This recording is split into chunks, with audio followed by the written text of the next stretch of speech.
John Moodey, welcome. Great to have you with us, to have this opportunity to chat to you in the upcoming race on November 18th. We hear that you are ready to lead the Blue Brigade into the 2019 elections. Is it a make or break for the DA? It is not just a make or break election for the DA. It's a make or break election for South Africa, quite frankly.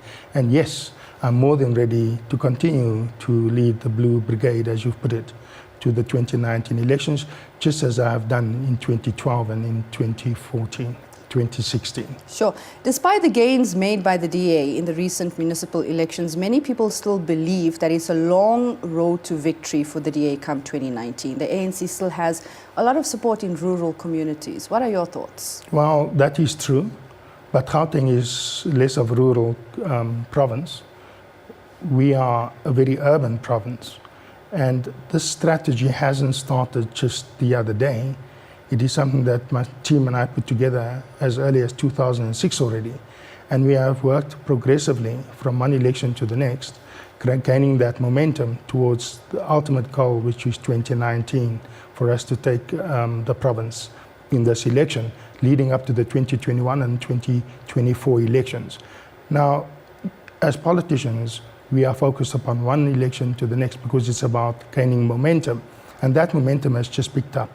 People are tired of what they have, the empty promises, 23 years into a democracy where things hasn't changed for the better for the most of our people.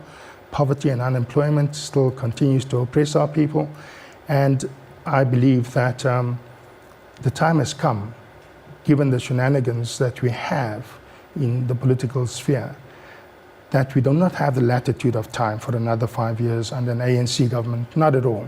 And I believe that the urgency of the matter is really has taken resonance already in the minds of our people. They realize it, that the writing is on the wall.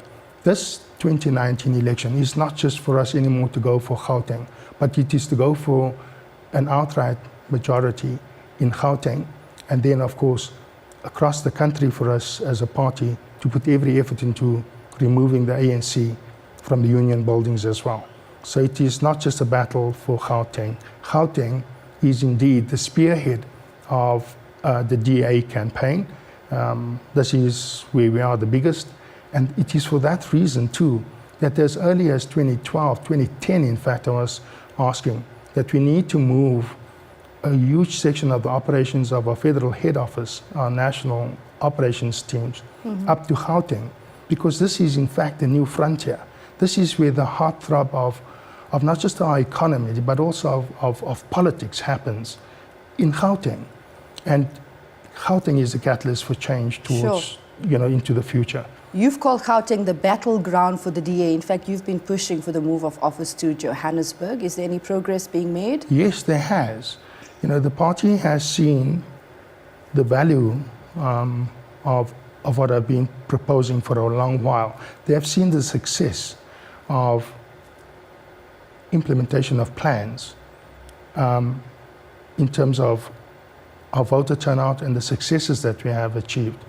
So therefore we have bought a building in Bruma. Head office will be moving in by the end of this year, and our provincial office will also be moving into Bruma. So we'll have a provincial office and a national office in one building, and people have this fear. So we're going to be kind of bullied, or Big Brother's going to be looking over our shoulders. Not at all. I, quite frankly, am of the view that Gauteng has always been in the forefront of bringing about change in the democratic alliance in terms of vision, in terms of how we do things, and that in fact in partnership we'd be able to shape the party even better, because ultimately we are one team. But the autonomy of and how we need to do things within the DA in Gauteng will be of priority to myself.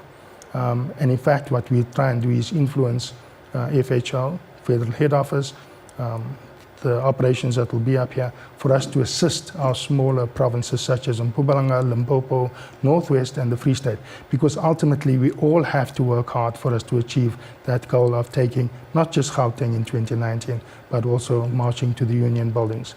Sure. Our success, just like a rising tide, raises all ships. Having said that, how important is it for you as the leader of the DA Gauteng office to run or to make decisions independently? It is of extreme importance to us because, just like in any business, you have market segments and you need to be able to service those segments of the market. A message to you could not possibly resonate with someone else. So it's about understanding where people are itching. What is it that actually concerns them, and therefore being able to serve their particular needs. Similarly, in politics, it's a matter of it has to be localized. You can have a broad strategy and a broad overview as to what you need to achieve, but you have to allow the latitude for local structures to be able to deal with local issues and to be able to drive the DA's agenda and also the spreading of our vision for a brighter future, and more than anything else, selling hope to our people who are absolutely feel hopeless and just left out at this critical time in the history of our country. I fear that, we had an Arab Spring.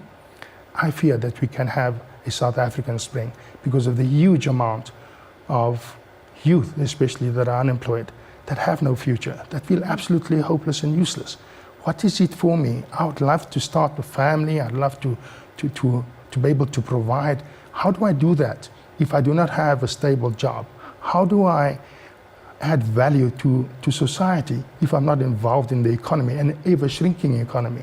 So it's all those things that a person needs to take in mind when a person is going out and doing campaigning, because at the end of the day, it's not just about getting numbers of people to vote for you, but it is also about what you offer. And your offer has to be because you are concerned about our people. I am a servant leader. I really care about our people. I really care about my country. And I want to ensure that the day it comes that I'm called to duty somewhere else, that I would have fulfilled my role as a leader, as a servant, as a South African, to have raised, not just brought us out of the bondage of apartheid, but has also brought us out of the bondage and oppression of unemployment, of poverty, and to really build this nation to the level that we can achieve. I'm passionate about that. That's very inspiring to hear. You're the current leader of the DA party in Gauteng. You're running again for this position, but you've already relinquished, or you've turned down the Premiership for 2019. Why is that? To me, it is never about the position. It is always about the mission. I'm a catalyst for change. I'm an activist at heart. Yes, a title as Premier, I suppose anybody would want it, and that's why you're asking me why am I not interested.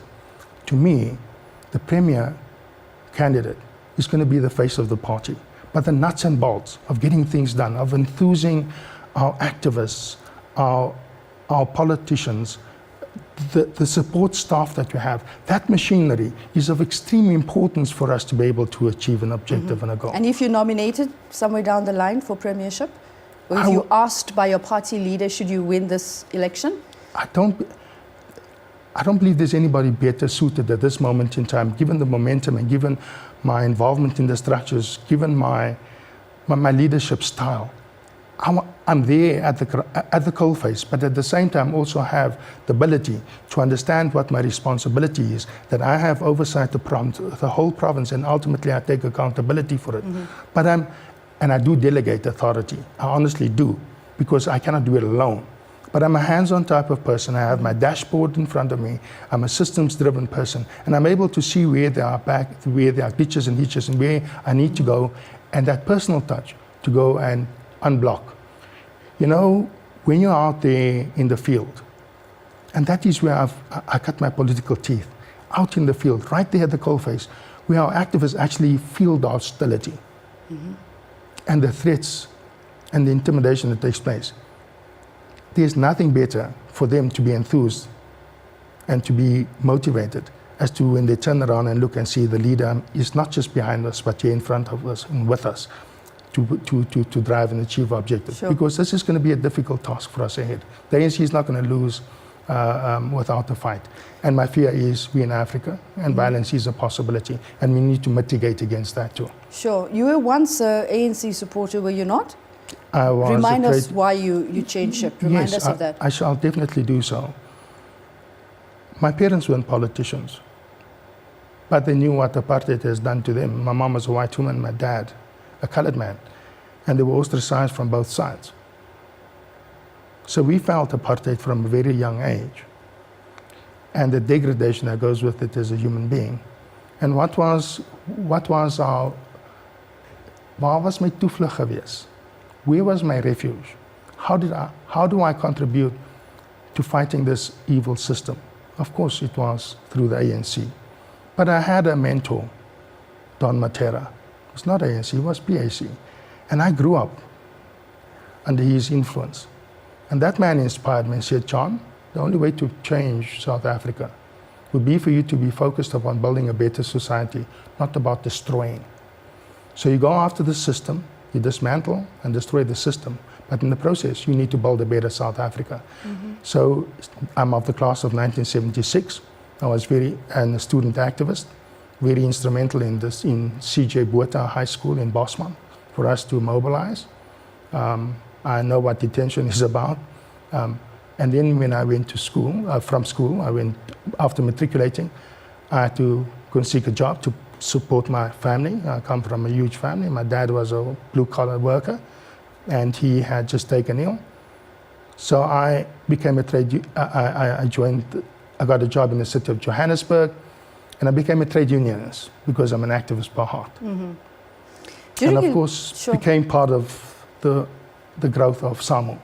So why did I leave the ANC? As early as 94, 95, through the change governance processes, the ready-to-governance processes, I was all involved with the trade union movement, with the ANC, and we were planning how do we take over the cities and how do we govern the country. I looked at this and I saw people going out for positions. Now then already I didn't care about the position. To me it was about service to my people. If I had to just keep quiet and go with the flow, I'd have had an executive position and I'd have been able to drive, from a BMX bicycle or a BMW motor car. It was never about the money. I then realized that we've lost focus. It was about self-enrichment instead of improving the plight of our people. Sure. So as early as 1996 already, I left the ANC. And I went into political exile, if I may put it that way. I just had a sabbatical. But then I lost a wife and a child in a motor car accident in 94, just after the dawn of the new South Africa.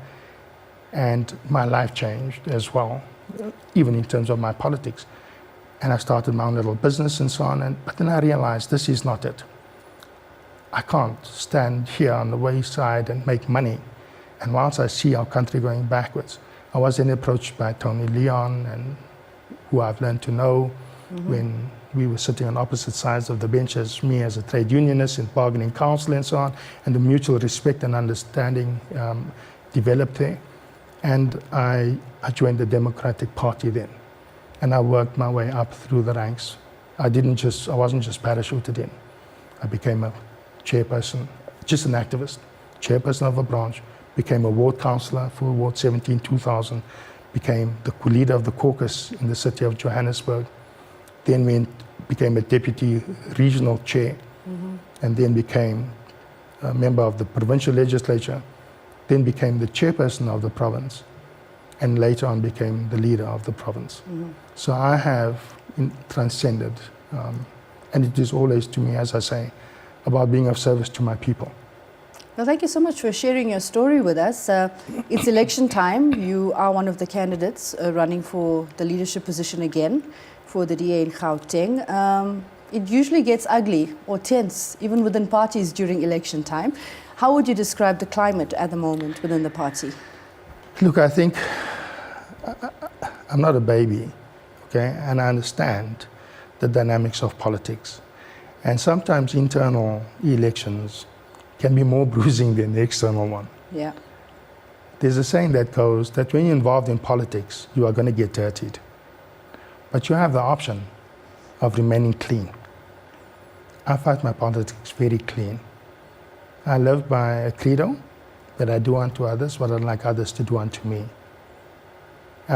Because there is a potential for us to actually rupture the party. What we need to always understand is the fact that after an election process, we're going to need to work together to achieve an objective and a goal. I have lost elections in the past. I lost to a colleague of mine, and we've become dear friends, Janet Semple, by 8 votes in 2010 it was. You know, a divided, right, almost 50-50. I could have just pulled in another direction because of bitterness. Not at all. What I saw in my opponent then was a person who has the same vision and mission as myself, and a mutual respect for each other. I immediately put out a media statement and said, I support my new leader and I accept the outcome of this elections. You have chosen, we have chosen a new leader. I took her by the hand and I went to every one of my support bases and I introduced her in this fashion. Am I your leader? Yes. I said, this is my leader and she is our leader. And we didn't take any step back. I stood by her side because I step aside for someone, I don't step back for anyone. And when I stood to the side, together, we continued the project towards 2019 because she saw the bigger vision, because we sat and discussed it. And that is how it is. It is not about me. It is about the party, but more importantly, it is about South Africa.